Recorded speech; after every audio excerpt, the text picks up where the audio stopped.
৮ মাসের সংসার আর ৬ মাসের গর্ভবতী অবস্থায় মাঝরাতে স্বামীর স্বর্গ ছেড়ে আমি রাস্তায় নামলাম। স্বামীর বাড়ি নাকি মেয়েদের জন্য শেষ আশ্রয়স্থান, যেখানে লাল বেনারসি শাড়িতে ঢুকতে হয় আর সাদা কাফনের কাপড় জড়িয়ে খাটিয়াতে শুয়ে বের হতে হয়। কিন্তু আমি এতটা ভাগ্যবতী না, তাই ঠাঁই হলো না আমার শেষ ঠিকানায়। বাবার বাড়িতে যাবার কোনো সুযোগ নেই যে সেখানে গিয়ে নিজের জ্বালা জোড়াবো। বাবা মা ভাই বোন আপনার বলতে জগৎ সংসারে কেউ নেই এমনটা না, বরং সবাই আছে। তবু আমি এতিম। শেষবার যখন বাবা মাকে বলেছিলাম, বাবা আমি আর শ্বশুরবাড়িতে যেতে চাই না, তখন বাবা নিজেই বলেছিলেন, ও বাড়ি ছাড়তে হলে তোমাকে এ বাড়িও ছাড়তে হবে। আমার মা কখনো বাবার কথার উপরে কথা বলেন না। উনি চুপ করেছিলেন। বাবা এক কথার মানুষ। উনি যখন কিছু বলেন তখন সেটা পূরণ করে তবেই ছাড়েন। তাই এক প্রকার বাধ্য হয়েই এই কঠিন সিদ্ধান্তটা নিতে হলো আমাকে। জানি না কোথায় যাব, কি করব। মাথার উপরে সৃষ্টিকর্তাই আমার একমাত্র ভরসা। জীবন নাটক সিনেমা বা গল্পের মতো সহজ না, জীবন বড়ই কঠিন। গল্প উপন্যাস হলে আমার এমন পরিস্থিতিতে বড় ভাই ঠিকই পাশে দাঁড়িয়ে যেত আর বলতো, তরুলতা তুই আমার কাছে থাকবি, আমি তোকে নতুন করে বাঁচতে সাহায্য করব। কিন্তু এটা বাস্তব। আমার ভাই সে তো আমার একার নয়, সে আমার ভাবির ব্যক্তিগত সম্পত্তি। বাবা মা নিজেই যেখানে তার বোঝা, সেখানে আমি কিভাবে নতুন করে তার বোঝা হব? তারপর আবার ডিভোর্সি বোন ঘরে থাকা মানে সমাজের নানা রকম টোলের মুখে পড়া। দরকার নেই সেখানে গিয়ে তাদের সুখের জীবনে দুঃখের ছায়া নামিয়ে দেবার। আসার সময় সাথে করে কিছু টাকা এনেছিলাম, আর গায়ে কিছু অলংকার আছে। টাকাগুলো বিয়ের সময় অনেকে উপহার দিয়েছিলেন, সেখান থেকে জমিয়েছিলাম। আর অলংকারগুলো মায়ের দেয়া। স্বামীর বাড়ি থেকে সঙ্গে করে কিছুই আনতে মন চায়নি। দরকার নেই ওই খারাপ মানুষটার কোনো জিনিস সঙ্গে এনে নিজেকে ছোট করা। লোকটা একজন প্রতারক আর সাইকো। নিজেও যেমন আমাকেও ঠিক তেমনই মনে করে। আমি লোকটাকে যেমন ভালোবাসি তেমন ঘৃণাও করি। এই জীবনে হয়তো তাকে ভুলে থাকা আমার পক্ষে সম্ভব হবে না, তবুও থাকব। শাশুড়ি আমার চরিত্র তো বাঁধিয়ে রাখার মতো। ভদ্রমহিলা সকাল থেকে সন্ধ্যা পর্যন্ত আমার উপরে সিসি ক্যামেরার মতো নজর রেখে চলে। ছেলে বাড়িতে ফিরতে এসব উগড়ে দিবেন আর শুরু হবে আমার উপরে নির্যাতন। এসব একদম অসহনীয়। আমি কিভাবে ওখানে থাকব? সব সময় প্রেসারে থাকি, কখন কি ভুল করলাম। মার খেলে তো শরীরে ক্ষত হয়, কিন্তু কথার বিষয়ে আমি জর্জরিত। আল্লাহর কাছে শুধু নিজের মরণ চাই। ভাবি পৃথিবীতে এত মানুষ মারা যায়, আমার কারো মৃত্যু হয় না। সকাল থেকে হুকুম শুরু হয়, বৌমা এটা করো, বৌমা ওটা করো। বৌমা এরকম ভুল তুমি করলা কিভাবে? বাবার বাড়ি থেকে দেখি কিছুই শিখে আসনি। ফকিন্নি ঘরে ছেলে বিয়ে দিয়ে যে ভুলটা করছি ছোট ছেলের বেলায় আর এমন করব না। আরও কত কিছু। শাশুড়ির হুকুম শেষ হলে দেবর 10টার সময় ঘুম থেকে উঠে খাবার টেবিলে বসে শুরু করবে, ভাবি এসব কী রান্না করেছো? মুখে তুলতে পারি না। রান্না করবে না বললেই হয়, ন্যাকামি করে খাবার নষ্ট করার কি আছে? মা এসব আমি খাবো না, টাকা দাও বাইরে থেকে খেয়ে আসি। এসব বরং তুমি তোমার ছেলেকে খেতে বলো। বউয়ের রান্না বলে কথা। তখন শুরু হবে আবারও শাশুড়ি মায়ের চিৎকার। আমার জন্য নাকি বাড়িতে ওনার ছেলেরা শান্তিতে থাকতে পারছে না। আমি বুঝতেই পারি না কিভাবে রান্না করলে বা কাজ করলে ওনারা সবাই পছন্দ করবে। অনেক চেষ্টা করেছি সংসার করার জন্য, কিন্তু হলো না। শেষমেশ ননদের থেকে জানতে পারলাম আমার স্বামীর প্রাক্তন ফিরে এসেছে, যাকে বাড়ির সবাই পছন্দ করে। ওদের বিয়ে ঠিক হয়ে গিয়েছিল। মেয়েটাকে আমার শাশুড়ি পছন্দ করতেন, কিন্তু কিছু একটা নিয়ে ঝামেলা হয়ে বিয়েটা ভেঙে যায়। তাই উনি রাগ করে আমার সাথে ওনার বিয়ে দিয়ে দেন। মেয়েটার বাবার প্রচুর টাকা আছে আর সমাজে অনেক নামডাক। আমার মতো মধ্যবিত্ত পরিবারের মেয়ে সেখানে কিছুই না। তাই আমার কোনো কিছুই ওনাদের পছন্দ হয় না। আমি বাড়ি ছাড়লে ওনারা খুশি হবেন আর আমার স্বামী আবারও বিয়ে করতে পারবেন। অন্ধকার রাস্তা, কোথায় যাব, কি করব, কিছুই মাথায় আসছে না। দিনকাল ভালো না। চারদিকে ঘুটঘুটে অন্ধকার। ল্যাম্পপোস্টের আলো আর আল্লাহ নির্জন রাস্তায় পথ চলার একমাত্র ভরসা আমার। অনেক রাত হবার জন্য রাস্তায় তেমন একটা গাড়িও চলছে না। হাঁটতে কষ্ট হচ্ছে। চোখের পানি বাঁধ ভেঙেছে, কিছুতেই থামছে না। আগামীকাল আমার নামে বদনাম বের হবে। ঘরের বউ টাকা পয়সা গহনা নিয়ে পরপুরুষের সাথে বাড়ি ছেড়েছে। ওসব নিয়ে আমি আর পরোয়া করি না। আজ আছি, আগামীকাল হয়তো থাকবো না এই পৃথিবীতে। তাই ওসব ভেবে নিজের কষ্টের সীমান্তরেখা আর বাড়াতে চাই না। এতক্ষণ কথাগুলো মনে মনে ভাবছিল তরুলতা। ও মেন শহর থেকে কিছুটা দূরে, তাই এখানে লোকজনের চলাচল নেই বললেই চলে। রাস্তার মাঝে মাঝে দুই একটা ট্রাক চলছে। রাস্তার দুধারে জঙ্গল থেকে ঝিঝি পোকার আওয়াজ ভেসে আসছে। জোনাকিরা ওর সামনে দিয়ে জাগ ভেদে লুকোচুরি খেলছে। তরুলতা জোনাকির পোকাগুলোর দিকে তাকিয়ে ইচ্ছে করছে থমকে দাঁড়াতে। বিয়ের আগে জীবনটা কত সুন্দর ছিল। বাবা মায়ের ভালোবাসা, ভাইয়ের মিষ্টি শাসন আজ বড্ড মনে পড়ছে। মেয়েদের জীবন কেন ওখানেই সমাপ্ত হয় না? ওর মনে প্রশ্ন জাগে। যদি ওখানেই সমাপ্ত হতো তাহলে আর এতটা কষ্ট পেতে হতো না। মেয়েদের মন শরীর বলে কিছু থাকতে হয় না। শরীর থাকলেও ব্যথা থাকবে না, মন থাকলেও অনুভূতি থাকবে না, এমন হলেই ভালো হতো।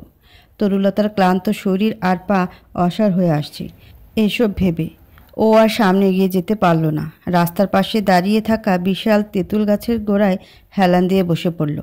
পায়ে চটি একটা স্যান্ডেল ছিল। ক্ষয়প্রাপ্ত হয়ে তার জীবন প্রদীপ কিছুক্ষণ আগেই সমাপ্তি করেছে, তাই ওকে খালি পায়ে হাঁটতে হচ্ছে। পায়ের তালুতে ভীষণ যন্ত্রণা হচ্ছে। তরুলতা ডান হাতে পেট চেপে বাম হাত দিয়ে চোখের পানিটা মুছে নিল। দক্ষিণা বাতাস বইছে। আকাশের চাঁদ তার মিটিমিটি আলো দিয়ে পৃথিবীকে আলোকিত করে তুলেছে। মনে হচ্ছে কোনো স্বর্গপুরী। তরুলতার পেটে হঠাৎ করে কেমন ব্যথা করে উঠল। পেটের মধ্যে বাচ্চাটা যেন একটু বেশি নড়াচড়া করছে। ও মনে মনে ভাবল, বেশি হাঁটাহাঁটির জন্য হয়তো বাচ্চাটার কষ্ট হচ্ছে। তাছাড়া আজ সারাদিনে তেমন কিছুই খাওয়া হয়নি। ওর বাচ্চার জন্য চিন্তা হচ্ছে, যদি কিছু হয়ে যায় তখন কি হবে? না, ওকে যেভাবেই হোক ভালো রাখতে হবে।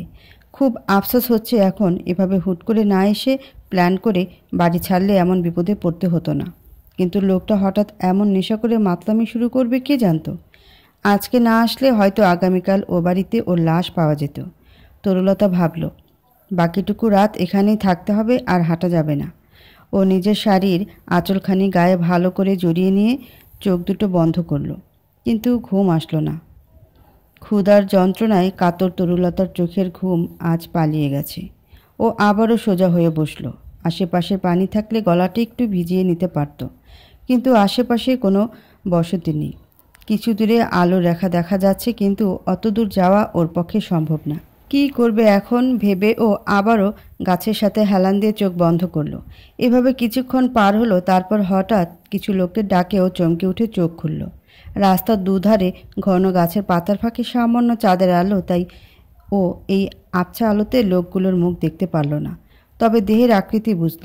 লম্বা গঠনের কয়েকজন পুরুষ লাঠি হাতে দাঁড়িয়ে আছে। তরুলতা ভয়ে ভয়ে তাকিয়ে আছে আর ভাবছে, এরা কারা? কোনো সন্ত্রাসী বা ডাকাত নয় তো? নির্জন রাস্তায় অল্প বয়সী একা একটা মেয়েকে দেখে যদি ওদের মনে কোনো খারাপ প্রবৃত্তি জেগে ওঠে, কি হবে তখন? এসব ভেবে তরুলতা আর বসে থাকতে পারল না। উঠে বেশ ঝাঁঝালো কণ্ঠে বলল, কে আপনারা? এখানে কি দরকার? কণ্ঠ নামিয়ে খাসখেসে গলায়। লোকটার গলা শুনে তরুলতা ভয় পেয়ে গেল। লোকটা ওকে চুপ থাকতে দেখে পাশে একজনকে বলল, দ্রুত একে নিয়ে চল। আমি কোথাও যাব না, প্লিজ আমাকে ছেড়ে দাও। আমার পেটে বাচ্চা আছে। আল্লাহর দোহাই, আমাকে কিছু করো না। তরুলতার কথাগুলো ওরা শুনল না। ওকে দুজন লোক এসে হাত ধরে সামনে জঙ্গলের মধ্যে টানতে টানতে নিয়ে গেল। তরুলতার বুকের মধ্যে হাতুড়ি পিটাচ্ছে। ভাবছে, আল্লাহ, তুমি আমার মৃত্যুটা কি এইভাবে লিখে রেখেছ? কিন্তু আমি যে এমন মৃত্যু চাইনি। এইসব ভেবে ও সমানে কেঁদে চলেছে। কিন্তু সামনে একটা বিশাল আলোর রেখা দেখে ও থমকে গেল। ভাবল, জঙ্গলের মধ্যে ঝলমলে মানুষের বসতি। কারা এরা? তরুলতা কৌতূহলী হয়ে তাকিয়ে আছে। ওর মনে প্রশ্ন জাগলো, চারদিকে জঙ্গল ঘেরা এই সরু রাস্তা দিয়ে এরা সভ্য জগতের সাথে কিভাবে যোগাযোগ করে কে জানে। ও আর আগের মতো বিলাপ বা ছটফট করছে না, বরং বেশ শান্ত হয়ে মন্ত্রমুগ্ধের মতো এই অচেনা যুবকদের পায়ে পা মিলিয়ে সামনে এগিয়ে চলেছে। তরুলতা ভেবেছিল আলো ঝলমলে মানুষের বসতিগুলো দূরে না কাছেই আছে, কিন্তু এরকম না। বরং ও হাঁটতে হাঁটতেও ক্লান্ত হয়ে যাচ্ছে, তবুও রাস্তা শেষ হচ্ছে না। গাছের পাতার উপর পা পড়ার জন্য মর্মর শব্দ হচ্ছে, তাছাড়া আর কোনো শব্দ নেই। গাছের পাখি আর ঝিঝি পোকাগুলো ভয় পেয়ে চুপটি করে লুকিয়ে আছে। আকাশের চাঁদটা পশ্চিম আকাশে ঢুলুঢুলু করছে। কিছুক্ষণ পরেই হয়তো পৃথিবীকে বিদায় জানাবে। তরুলতা হাঁফিয়ে উঠে হাত শক্ত করে দাঁড়িয়ে বলল, আমাকে আপনারা কোথায় নিয়ে চলেছেন? ছেড়ে দিন আমাকে, আমি বাড়িতে ফিরব। ওরা তরুলতার কথার কর্ণপাত করল না। ওকে টেনে হেঁচড়ে নিয়ে চলছে। হাঁটতে হাঁটতে তরুলতার মাথাটা কেমন যেন ঘুরে উঠল। তবে এবার বুঝি রাস্তার শেষ হলো। তরুলতাকে নিয়ে ওরা একটা কাচারি ঘরে তুলল। কাচারি ঘরের মধ্যে একটা টেবিল পাতা, সেখানে একজন ভদ্রলোক লম্বা টুপি মাথায় পরে বসে আছে। লোকটা লম্বা টুপির জন্য মুখটা ভালো করে দেখা যাচ্ছে না। ও আশেপাশে তাকিয়ে দেখতে দেখতেই একজন এসে ওর চোখটা বেঁধে দিল। তরুলতা চোখ খোলার চেষ্টা করলো, কিন্তু হলো না, কারণ ওর হাত পা দুইটাই বাঁধা হয়েছে। প্রচণ্ড ভয়ে ওর গলা শুকিয়ে আসছে। মনে হচ্ছে আজকেই হয়তো আমার জীবনের শেষ দিন। মৃত্যুর যন্ত্রণা কেমন হয়, খুব ভয়ানক নাকি সহজ? তরুলতার মনে এমন হাবিজাবি কথা ঘুরপাক খাচ্ছে। ওর ভাবনার অবসান হলো পাশে একজনের ফিসফিস কথা শুনে। লোকটা বেশ শান্ত কণ্ঠে বলল, মিসেস তরুলতা এহসান, আপনার পেটে বাচ্চা আছে, তাই না? জি, কিন্তু কেন? কে আপনি? আমাকে কেন এনেছেন? ছেড়ে দিন প্লিজ। মারবেন না আমাকে, আপনার পায়ে পড়ি, আকুতি জানিয়ে বললাম। ছি, আমার পায়ে কেন পড়ছেন আপনি? জন্ম মৃত্যু আল্লাহর হাতে, উনি কখন কার কী করেন বলা যায়? আপনার কাছে আমার একটা জিনিস চাই, আপনি দিয়ে দিবেন আর আমি আপনাকে ছেড়ে দেব। কোনো কথা হবে না, বরং আপনার বাড়িতে আমি নিজ দায়িত্বে রেখে আসব। বলুন, আমার শর্তে রাজি আপনি? কি কি চাই আপনার?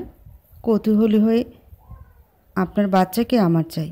ওকে আপনি আমাকে দিয়ে দিন, তারপর আপনি এখান থেকে চলে যান, যেদিকে মন চায়, সমস্যা নেই। কখনো না। আপনি ভাবলেন কিভাবে আমি মা হয়ে আমার বাচ্চাকে আপনার হাতে তুলে দিব? তাছাড়া আমার এখনও 4 মাস পর ডেলিভারি হবে, আমি এখনই কিভাবে আপনাকে বাচ্চা দিব?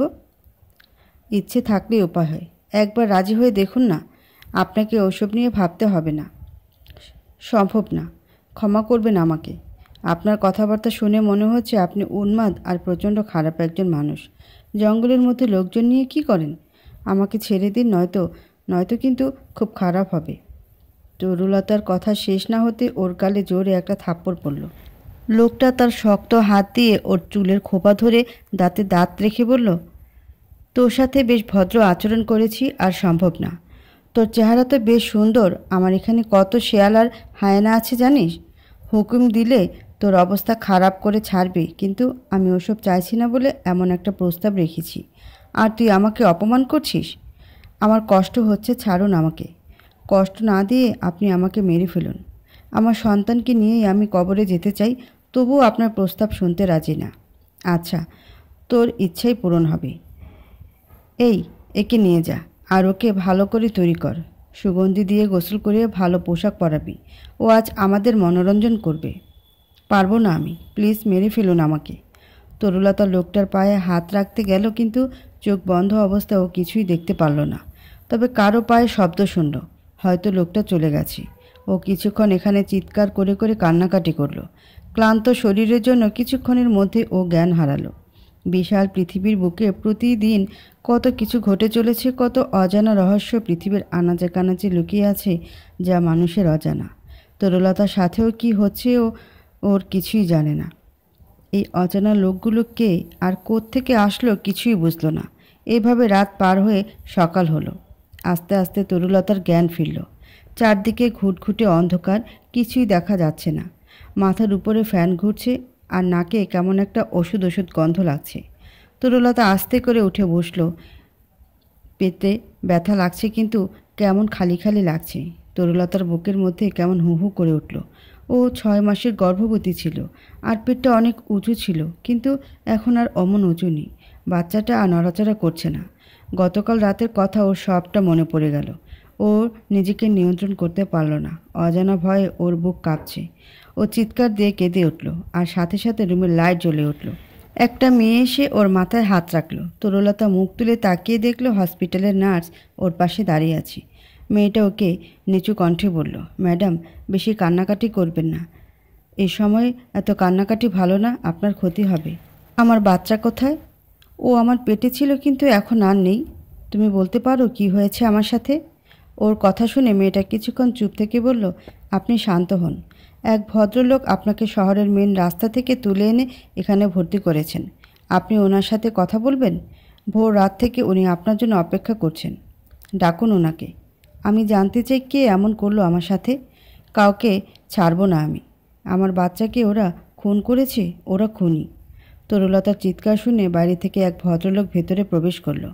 ভদ্রলোক তরুলতার পাশে গিয়ে দাঁড়িয়ে উৎসুক হয়ে বলল, এভাবে চিৎকার করবেন না, শান্ত হন। আপনার সাথে কি হয়েছে আমাকে বলুন, আমি আপনাকে সাহায্য করব। আপনি সুস্থ হলে আমরা থানায় যাব। তরুলতা লোকটার দিকে তাকিয়ে ভ্রু কুঁচকাল। ওর মনে নানা রকম কথা ঘুরপাক খাচ্ছে। গতকাল যখন ওর জ্ঞান ছিল না, তখন কি হয়েছিল ওর সাথে? ওই খারাপ লোকগুলো কি সত্যিই ওর সাথে কোনো খারাপ কিছু করেছিল, যার জন্য বাচ্চাটা আর নেই, নাকি অন্য কিছু? এত বড় একটা ঘটনা ঘটলো কিন্তু ও কিছুই অনুভব করলো না। এমনটা কিভাবে হতে পারে? লোকগুলো ওর বাচ্চাকে চেয়েছিল। তরুলতা থানায় যাবে আর ওর সাথে যা যা হয়েছে সবটা বলবে। গভীর জঙ্গলে ওই ডাকাতগুলো মনের সুখে মানুষের ক্ষতি করবে, এমন আর হবে না। ও সবাইকে দেখে নেবে। তরুলতার ধ্যান ভাঙল লোকটার কথা শুনে। আপনি ঠিক আছেন তো? আপনি কে আর আমাকে কিভাবে পেয়েছেন? আচ্ছা, আপনি কি আমার বাচ্চাকে দেখেছেন? সরি, আমি তো শুধু আপনাকেই দেখেছি। ওখানে আপনি অচেতন অবস্থায় পড়েছিলেন, তাই আপনাকে আমি এখানে নিয়ে এসেছি। আপনি সুস্থ হন, তারপর সব হবে। আমি নিজে আপনাকে আপনার বাড়িতে পৌঁছে দেব। বাড়িতে যাবার কথা শুনে তরুলতার বুক কেঁপে উঠল। এভাবে বাড়িতে গেলে ওরা কখনো ওকে মেনে নেবে না। আর কোথায় যাবে ও? বাচ্চা উধাও হবার রহস্য না উদ্ধার করে ওর শান্তি হবে না। আর স্বামী নামের ওই অমানুষের মুখোমুখি হবার ইচ্ছা আর ওর নেই। লোকটা হিংস্র পশুর মতো নয়তো সন্তান সমেত স্ত্রীকে মাঝরাতে ওভাবে বাড়ি থেকে কিভাবে বের করে দিল? তরুলতার ইচ্ছা করছে ওই লোকটাকে নিজের হাতে খুন করতে। ওর জন্য এসব হলো। তরুলতা ডান হাত দিয়ে পেটে হাত রেখে ঘুংড়ে কেঁদে উঠল। পাশের ভদ্রলোক ওর মাথায় হাত রাখতে গিয়েও রাখল না। উনি বোকার মতো চেয়ে আছেন। এই দুঃখী মেয়েটাকে দেখে ওনার কষ্ট হচ্ছে। প্রচুর টাকা আছে ওনার। শহরের আবাসিক এলাকায় ওনার বেশ কয়েকটি বাড়ি আর 2টা কলকারখানা আছে। সময়ের অভাবে বাড়িতে থাকাই হয় না, তবুও আজকে উনি এখানে আছেন। একমাত্র ছেলে নিজের মতো আলাদা থাকে। কখন বাড়িতে ফিরে কি করে উনি কিছুই জানেন না। ছেলেটা ওর মায়ের মতো খুব সাধারণভাবে থাকতে পছন্দ করে, সে নিয়ে উনি মোটেই চিন্তিত না। ছেলেটার মনে বাবার জন্য প্রচুর রাগ, উনি টাকার মেশিন হয়ে গেছেন তাই। তবে উনি এখন এই দুঃখী মেয়েটার দুঃখ দূর করতে পারলে কিছুটা শান্তি পাবেন। উনি এই মেয়েকে ওর শ্বশুরবাড়িতে পৌঁছে দেওয়ার কথা ভাবছেন। তরুলতা লোকটার দিকে তাকিয়ে আছে। অচেনা লোকটার পোশাক দেখে মনে হচ্ছে বড় মাপের কোনো মানুষ, কিন্তু ওনার পরিচয়টা জানা নেই ওর। তাই ও চোখের পানি মুছে বলল, আপনার পরিচয়? আমি আবু ইসলাম আলমগীর, শহরের সামান্য একজন ব্যবসায়ী। বড় করে পরিচয় দেওয়ার মতো কিছু নেই। আচ্ছা মা, তোমার নামটা কি? মিসেস তরুলতা এহসান। স্বামী জামিউল এহসান। বাবার নাম রমজান। উনি জেলা স্কুলের আলী প্রাক্তন গণিত শিক্ষক। তোমার বাবার নাম অনেক শুনেছি, কখনো দেখা হয়নি। আমার ছেলেটা তো তোমার বাবার স্কুলেই পড়েছে। আমি খুব একটা সময় পাই না, তাই ওর সব বিষয় আমার স্ত্রী দেখাশোনা করে আসছে। ও আচ্ছা, দীর্ঘশ্বাস ফেলে বলল। আচ্ছা মা, তোমার বিষয় তো তেমন কিছুই শোনা হলো না। যদি বলো তাহলে আমি তোমাকে সাহায্য করতে পারি। থানায় আমার ভালো যোগাযোগ আছে। আমি বললে তোমার বিষয়টা ওরা ভালো করে দেখবে। এখন বলো তো আমাকে, তুমি ওই রাতের বেলা ওখানে কী কারণে গিয়েছিলে? তুমি করে বলছি বলে কিছু মনে করো না, আমি তোমার বাবার বয়সী। না না আঙ্কেল, কিছু মনে করিনি। আপনি আমাকে তুমি করেই বলবেন, সমস্যা নেই। আঙ্কেল, আসলে আমার কপাল খারাপ, তাই আমি ওই রাতে ওখানে গিয়েছিলাম। জানেন তো আঙ্কেল, মেয়ে একটু চোখে পড়ার মতো হলেই বাবা মা তার বিয়ের জন্য উতলা হয়ে ওঠে। আমার বেলাতেও তাই হয়েছে। আমি অনার্স 2য় বর্ষে না উঠতেই বাবা আমার বিয়ে ঠিক করে ফেললেন। তারপর আমি কিছু বুঝে ওঠার আগে আমার বিয়েটা ঠিক হয়ে গেল। বাবার মুখের দিকে তাকিয়ে মানা করতেও পারলাম না। ভেবেছিলাম পড়াশোনা শেষ করে নিজের পায়ে দাঁড়াবো, কিন্তু হলো না। সংসারের ঘানি টানতে শুরু করলাম। ছেলে বড়লোক, টাকা পয়সার অভাব নেই, কিন্তু ওরা মানুষ না, মানুষ নামের অমানুষ। আমার উপরে রাত দিন অত্যাচার করত, তাই যন্ত্রণা সহ্য করতে না পেরে রাতের বেলা বাড়ি ছেড়েছি। আরও কাহিনী আছে আঙ্কেল। তরুলতা সব ঘটনা ভদ্রলোকের কাছে খুলে বলল। সব শুনে উনি ভরসা দিলেন পাশে থাকার জন্য। তরুলতা উদাস দৃষ্টিতে লোকটাকে দেখছে। পৃথিবীতে ভালো মানুষের বড্ড অভাব। ভালো মানুষগুলো দিন দিন খারাপ মানুষগুলোর মধ্যে হারিয়ে যাচ্ছে। আল্লাহ জমিন মানুষের রক্তে রক্তিম হয়ে উঠেছে। চারদিকে এই অসংখ্য খারাপ মানুষের জন্য ভালো মানুষগুলোর বেঁচে থাকাই কষ্ট। কিভাবে এরা রক্ষা পাবে কে জানে। এই লোকটা ছিল বলেই হয়তো আজকে ও বেঁচে গেছে, কিন্তু বাচ্চাটাকে তো বাঁচাতে পারল না। একজন মায়ের কাছে এর থেকে যন্ত্রণার আর কি হতে পারে? ওর উপস্থিতি তরুলতার মুখে হাসি ফুটিয়েছিল। মা হবার পূর্ণতা পেতে গিয়েও পাওয়া হলো না। মা না হতে পারলে কি আর একজন পরিপূর্ণ নারী হওয়া যায়? কখনো যায় না। মাতৃত্বের স্বাদ গ্রহণ করা হলো না। এই ব্যর্থতা ও কোথায় লুকাবে? কথাগুলো ভেবে তরুলতার চোখের কোণে পানি চিকচিক করে উঠল। এর থেকে হয়তো মৃত্যুটা সহজ ছিল। অন্তত ধুঁকে ধুঁকে মরতে হতো না। যতদিন বাঁচবে ততদিন ওর মনে হবে বাচ্চাটা না থাকার পেছনে ওর নিজের দোষ ছিল। ওর ভাবতে ভাবতে কিছুক্ষণের মধ্যে থানা থেকে পুলিশ চলে আসলো। পুলিশ দেখে তরুলতা ঘাবড়ে গেল, কিন্তু ভদ্রলোক ওকে ইশারা করলো ভয়ের কিছু নেই। উনি নিজে এদেরকে ডেকেছেন। পুলিশ তরুলতার সাথে কথা বলে যেখানে ওর সাথে এমন হয়েছে সেখানে ঠিকানা নিল। ও সবটা বুঝিয়ে বলল।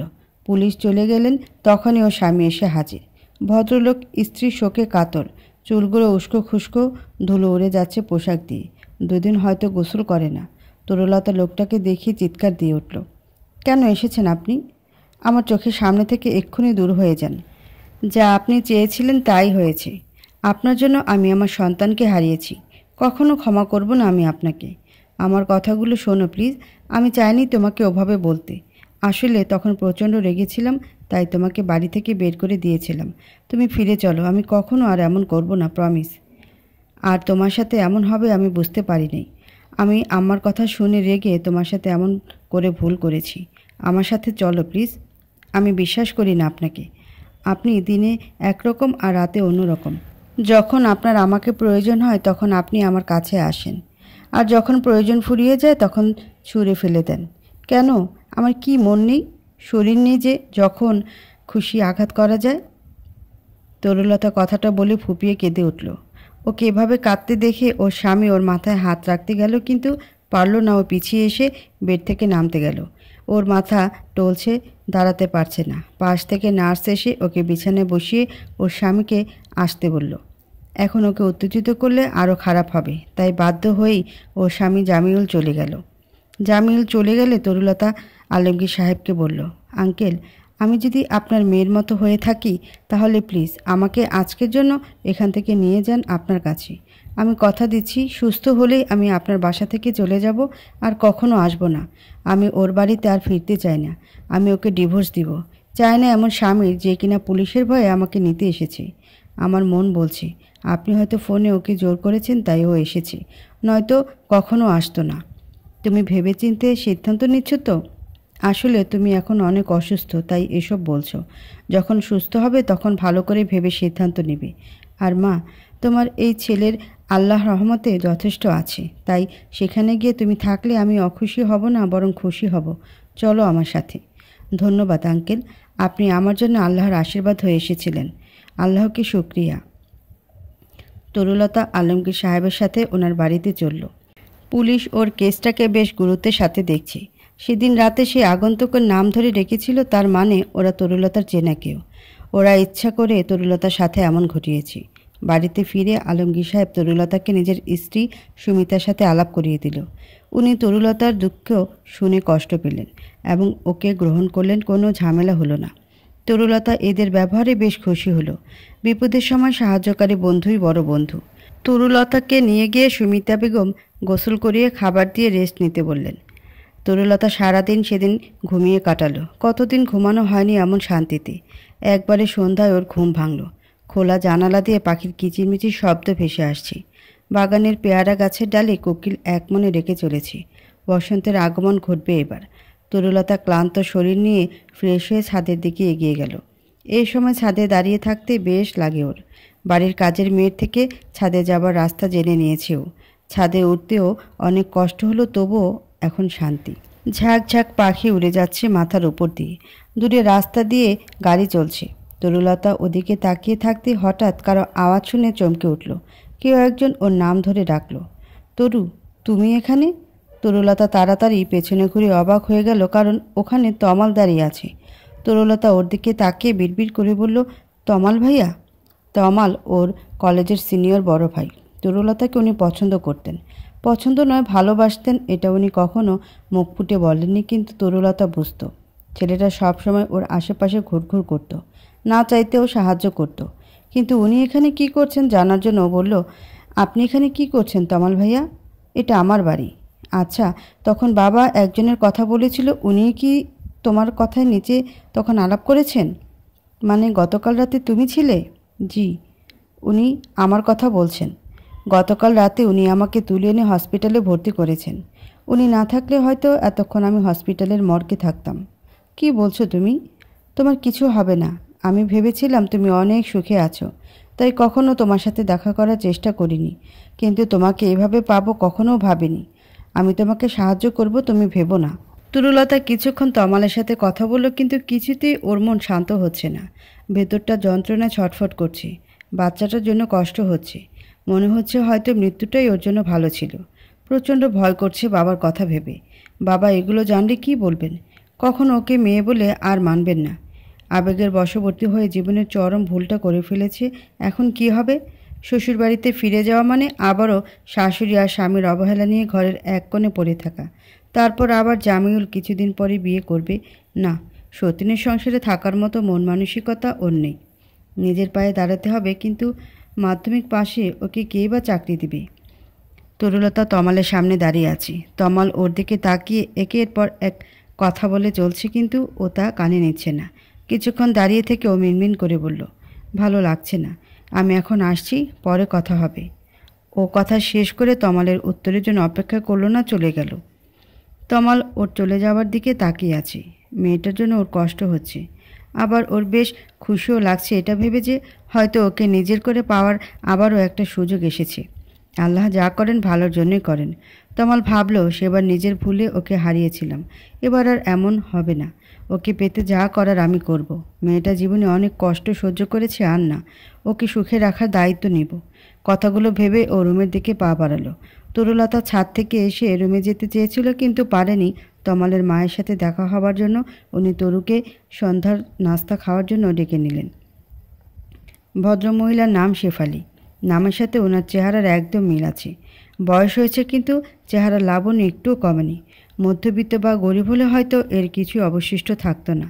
ওনার মুখের দিকে তাকিয়ে তরু নিজের হাতের দিকে তাকালো। হাত দুটো বেশ রুক্ষ হয়ে আছে। ও নিজেও একসময় বেশ সুন্দরী ছিল। কলেজে ওর জন্য ছেলেরা লাইন না দিলেও অনেকেই ওকে পছন্দ করত, কিন্তু এখন তা অতীত। সংসারের কাজের জন্য নিজের দিকে ভালো করে তাকানোর সময় হয় না। রূপচর্চা করাকে সময় নষ্ট মনে হয়। আর জামিউল কখনো এসব নিয়ে ওকে কিছু বলেনি। কথাগুলো ভাবতে ভাবতে তরু সোফায় গিয়ে বসলো। ওকে এমন চুপচাপ দেখে শেফালি বেগম গম্ভীরভাবে বলল, মেয়েদের অনেক কিছু জানতে হয়, শিখতে হয়, চারপাশের পরিবেশ সম্পর্কে ধারণা রাখতে হয়, জ্ঞান বুদ্ধি রেখে চলতে হয়।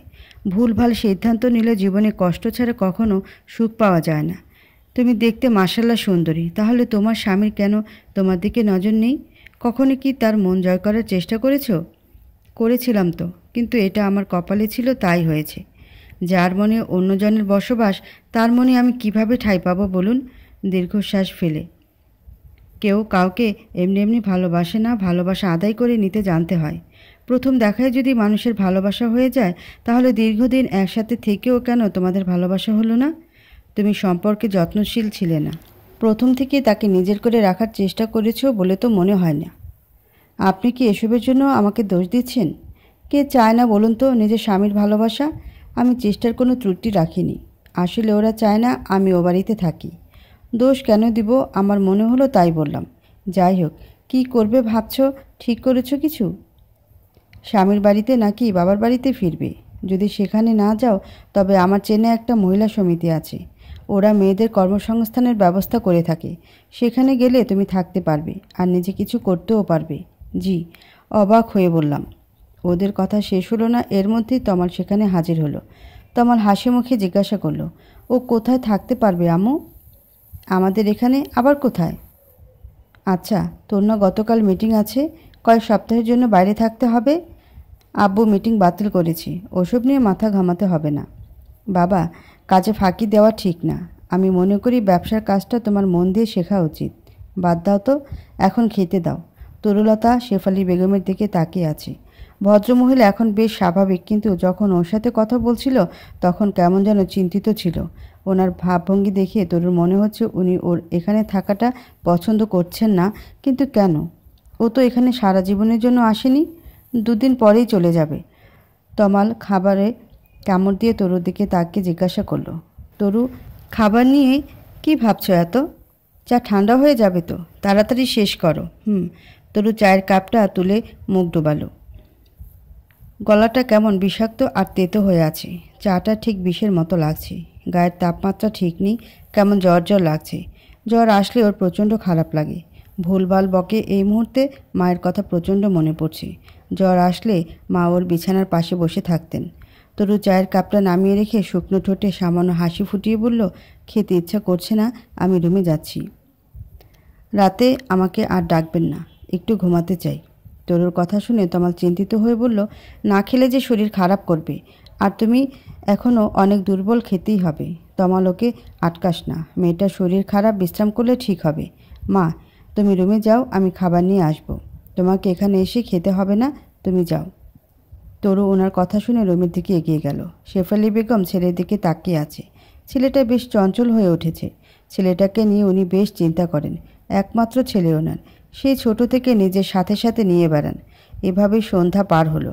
সন্ধ্যার নাস্তা শেষ করে তমাল রুমে গিয়ে পড়তে বসেছে, আর শেফালি বেগম রাতের খাবারের আয়োজন করছেন। তরুলতা রুমের দরজা বন্ধ করে বিছানায় শুতেই গভীর ঘুমে তলিয়ে গেল। প্রচণ্ড শীত করছে, তাই কম্বল মুড়ি দিয়ে আছে। সন্ধ্যা পেরিয়ে ধরণীর বুকে রাত নেমে আসলো, যেটা তরুর অজানা। গভীর রাতে নিস্তব্ধ রুমে তরুর নিঃশ্বাসের শব্দ ছাড়া কিছুই শোনা যাচ্ছে না। তরুর গলা শুকিয়ে আসছে, ঘুমের মধ্যে ও পানির জন্য ছটফট করছে। একটা বাচ্চার কান্নার শব্দ ওর কানের মধ্যে ঝংকার দিচ্ছে। বাচ্চাটা কোথায় কাঁদছে কে জানে। তরুর মনে হচ্ছে ও জেগে আছে, কিন্তু নড়াচড়া করতে পারছে না। এমন সময় একটা ঠান্ডা হাত ওর পা স্পর্শ করলো। ওর শরীরটা কেমন কেঁপে উঠল। হাতটা ক্রমশ ওর পা বেয়ে ওপরে উঠতে গিয়ে থেমে গেল। তারপর অন্য একটা হাত ওর মাথা স্পর্শ করলো। ওর অসহ্য লাগছে। উঠতে হবে, কিন্তু কিভাবে উঠবে? নড়াচড়া করতে পারলে তবে তো। বেশ কিছুক্ষণ পরে ও উঠে বসলো। রুমে কেউ নেই। রুমে ড্রিম লাইটের আলো জ্বলছে, ফলে তেমন একটা অন্ধকার নেই। দরজা পূর্বের মতোই বন্ধ করা। তরু তাড়াতাড়ি উঠে বসলো।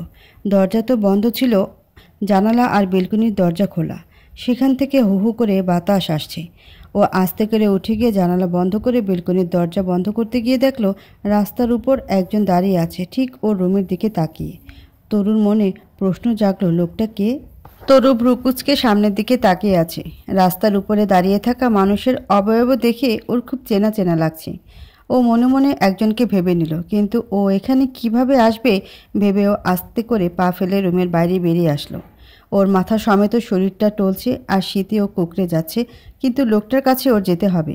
কথাটা ভেবে ও শক্তি সঞ্চয় করে এগিয়ে গেল। ও সিঁড়ি দিয়ে নেমে এসে ডাইনিং রুমে এসে দাঁড়িয়ে পড়ল।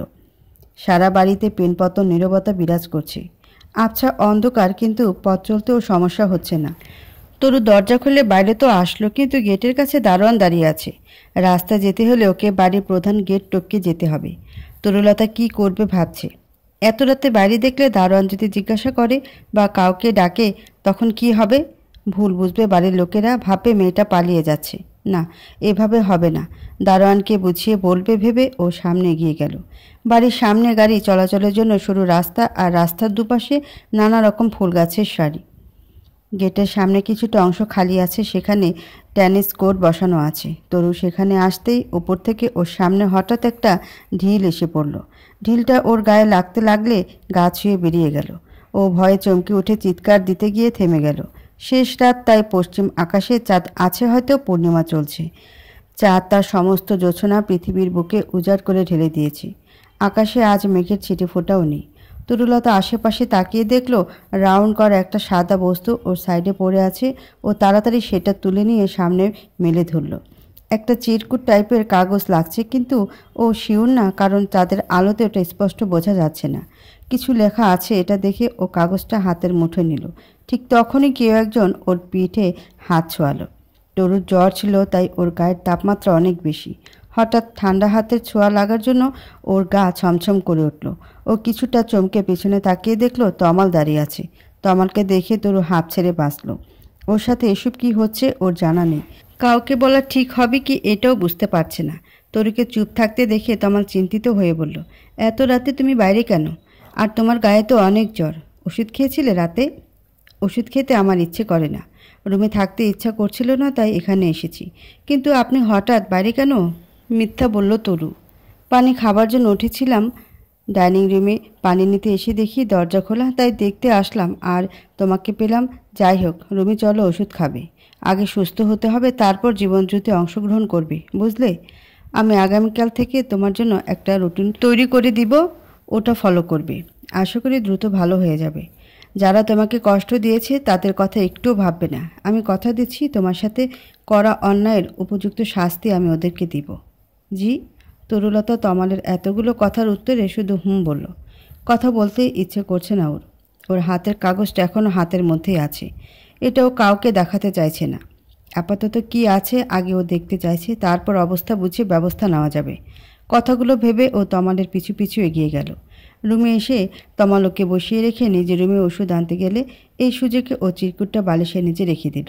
তমাল ফিরে এসে ওকে জ্বরের ওষুধ খাওয়ানোর পর দরজা টেনে দিয়ে নিজের রুমে চলে গেল। ও চলে যেতেই তরু তাড়াতাড়ি বিছানা থেকে নেমে দরজা বন্ধ করে সেই লেখাটা বের করে পড়তে শুরু করলো। সেখানে গোটা গোটা অক্ষরে লেখা আছে, চোখের দেখা ভুল হবে, কাছের মানুষ পর হবে, বিশ্বাস নিয়ে খেলা হবে, ছদ্মবেশে ডেকে নিয়ে করবে তোমার চরম সর্বনাশ। তনু দেহের তরুতারে চিনবে কি চিরতরে? লেখাটা দেখে তরুলতার চোখ কপালে উঠে গেল। এখানে কবিতা লেখা নাকি ধাঁধা ও কিছুই বুঝতে পারল না। কেউ একজন ঢিল ছুঁড়ে চিরকুটটা পাঠিয়ে ধাঁধা বা কবিতা কেন লিখল, এর মানেই বা কী ভেবে ও বেশ কয়েকবার লেখাটা বেশ মন দিয়ে পড়ল। তবে এটা ওর জীবনের সাথে জড়িয়ে আছে। স্বামীকে ও আপনার ভেবেছিল, কিন্তু সে তো ওকে দূরে সরিয়ে দিল, আর যাদেরকে ও পর ভেবেছিল তারা ওকে আপন করে নিল। কথাটা ভেবে ও দীর্ঘশ্বাস ফেলে চিরকুটটা বালিশের নিচে রেখে শুয়ে পড়ল। আগামীকাল এটার মানে খুঁজবে। তরুলতা বিছানায় শুতে গভীর ঘুমে তলিয়ে গেল। দুর্বল শরীর, তারপর আবার ভীষণ জ্বর, সব মিলিয়ে ওর অবস্থা বেশ খারাপ। সকালে তমালে ডাকি ওর ঘুম ভাঙল। বহু কষ্টে ও চোখ মেলে তাকালো, কিন্তু উঠতে পারল না। তমাল ওর বিছানার পাশে বসে ওর মাথায় হাত রেখেই সরিয়ে নিল। জ্বরে শরীর পুড়ে যাচ্ছে। ও গতকাল রাতে ওষুধ দিয়েছিল, কিন্তু তাতে ওর কিছুই হয়নি, বরং জ্বরের পরিমাণটা বেড়েছে। হঠাৎ এত জ্বর আসার কারণ কি ও বুঝতে পারছে না। জ্বর তো এমনিতেই আসে না, কোনো রোগের লক্ষণ হিসেবে আসে আগে জ্বর। মেয়েটার জন্য ওর চিন্তা হচ্ছে। তমাল কথাটা ভেবে পকেট থেকে ফোনটা বের করে ডাক্তারকে ফোন দিয়ে আসতে বলল। তরু চুপচাপ শুয়ে আছে, কথা বলছে না দেখে তমাল ওকে ডাকলো। উঠতে পারবে? ডাক্তার আসছে। ফ্রেশ হয়ে একটু নাস্তা করলে ভালো হতো। এতটা শরীর খারাপ হয়েছে, ডাকবে না আমাকে? আমি তো পাশের রুমেই ছিলাম। আমি ঠিক আছি, আপনি চিন্তা করবেন না। একটা অনুরোধ ছিল, রাখতে পারবেন? উঠতে উঠতে বলল, নিশ্চয়ই রাখবো। সংকোচ করছো কেন? বলো, কি বলতে চাও? আমাকে খুব মনে পড়ছে, একটু ওনার সাথে কথা বলিয়ে দিতে পারবেন? বাবা জানলে হয়তো রাগ করবেন, তবুও প্লিজ, অনুরোধ করে বলল। নাম্বার বলো, আমি কথা বলছি। তরুলতা নাম্বার বলল। ওদের বাড়িতে একটা অতিরিক্ত ফোন আছে, ওটা ওর মায়ের রুমেই থাকে। মা যদি রুমে থাকে তবেই তাকে পাওয়া যাবে। তমাল ফোন লাগিয়ে কিছুক্ষণ চুপ করে থাকলো। ফোন বাজতে বাজতে কেটে যাচ্ছে, তবুও কেউ তুলছে না। চতুর্থবারের সময় ফোনটা রিসিভ হলো। তমাল সালাম বিনিময় করে তরুর দিকে তাকালো। একটা মহিলা কণ্ঠে বারবার জিজ্ঞাসা করছে, কে বলছেন? তমাল ফোনটা তরুর হাতে দিল। তরু কানে ফোনটা নিয়েই বলল, আম্মা কেমন আছো? চিনছো আমাকে? তরুর কণ্ঠ শুনে ওপাশে কান্নার ঝঙ্কার বেজে উঠল। ওর আম্মা কান্না করছে, মায়ের মন বলে কথা। সন্তান যতই অন্যায় করুক না কেন, সে তার মায়ের কাছে অবুঝ শিশু। মা কখনো সন্তানকে দূরে সরিয়ে রাখতে পারে না। তরুও মায়ের সাথে কেঁদে উঠে বলল, আম্মা আমি ভালো আছি, তুমি চিন্তা করো না, আমার কিছু হয়নি। কান্নাকাটি করলে তোমার শরীর খারাপ করবে। করবে না? সন্তানের কিছু হলে মা কি ভালো থাকতে পারে? তুই কোথায় এখন? মা ফিরে আয়, আমি তোর বাবাকে বুঝিয়ে বলবো। উনি তোকে কিছু বলবেন না। আর জামাই ফোন দিয়েছিল, বলেছে তোকে ও কিছুই বলবে না। তুই আসলে ও তোকে নিয়ে যাবে। নাক টেনে বলল, ওসব থাক এখন। তোমাকে খুব মনে পড়ছে, কতদিন দেখি না বলো তো তোমাকে। চলে আয় মা। আচ্ছা তুই কোথায় আছিস বল, আমি তোর বাবা আর ভাইয়াকে বলছি তোকে গিয়ে নিয়ে আসবে। তোর শরীর ঠিক আছে তো? আমি ঠিক আছি। বাবা আমার উপরে রেগে আছে, তাই না?